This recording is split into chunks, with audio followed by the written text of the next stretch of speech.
Chair recognizes the gentleman from Pennsylvania, Mr. Thompson. Thank you, Chairman. Thanks for hosting this hearing. Mr. Knox, thanks for being here. Thank you for your service. I mean, just initially a statement, and the role of the OIG, to me anyways, is about transparency. And transparency leads to, if not good government, better government. And so all of the report redactions, I find that greatly troubling, given at least my perception of what the OIG should be about. That greatly troubles me, not just in the area of natural resources, but what this means for all areas. First of all, I want to make sure that we understand the timeline when OSM changed the baseline. OSM awarded the Environmental Impact Statement contract in May of 2010. In December 2010, they were still insisting on using the 1983 rule. Is that correct? That's correct, Congressman. Thank you. Then after the job loss figure was leaked in January 2011, OSM all of a sudden changed course and decided to use the 2008 rule. December 2010, OSM said use the 1983 rule. January 2011, job figures leaked. February 2011, almost immediately, OSM demands the contractors use the 2008 rule and moves to terminate the contract. Is that sequence of events right? The sequence of events is essentially correct, Congressman, except they did not move to terminate. They explored the idea of whether they did not renew. And I appreciate that in your testimony, that clarification. Okay. And in the report, did the IG find that a number of OSM staffers acknowledged that using the 2008 rule as the baseline would result in lower job loss figure that would result if the 1983 rule was used? Congressman, yes. Several OSM employees expressed a feeling that it would have an effect of lowering the job loss figure. Okay, so OSM knew that changing the baseline would change the job numbers.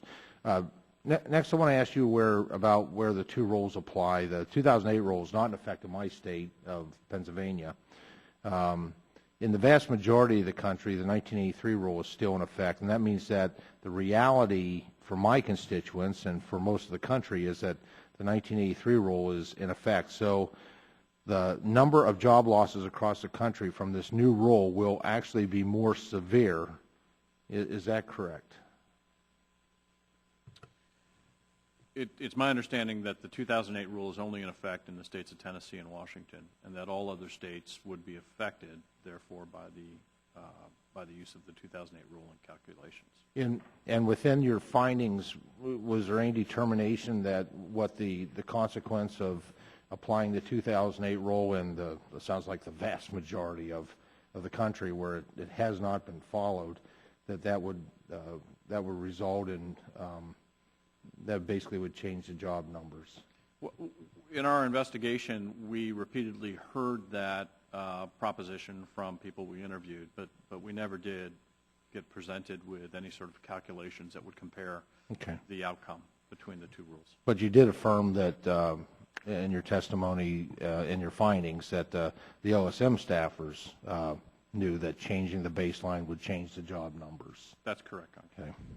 An OSM official was quoted in the IG report saying that using the 1983 rules was more honest and accurate. Was he right? Again, Congressman, it's not my field of expertise, but my understanding of the issues surrounding that kind of a statement from that one individual and the general feeling from the others who supported the use of the 1983 rule is that you're dealing with actual data. Right. Whereas in the states, as we mentioned, that are not currently using the 2008 rule, to apply that rule would mean coming up with some data speculatively, hypothetically, about what production would look like in those states if they had the use of the 2008 rule. And certainly if we're making policy decisions that we want to be effective, my opinion, we don't want to work with speculation. We want to work with good data. Finally, I'd like to ask you about a statement made by Director Pacharsik's counsel in the IG report. She's quoted as saying, "It's not the real world, this is rulemaking." Was OSM in the real world where the 1983 rule was applied, or were they off in the rulemaking land? Congressman, all I can say is that in our investigation, the OSM staff who supported using the 2008 rule felt that because it was on the books, that it was a rule, it should be applied. Thank you. Thank you, Chairman. Maybe for the first time I yelled back when the clock ended. The gentleman did very well, and we are taking note of that.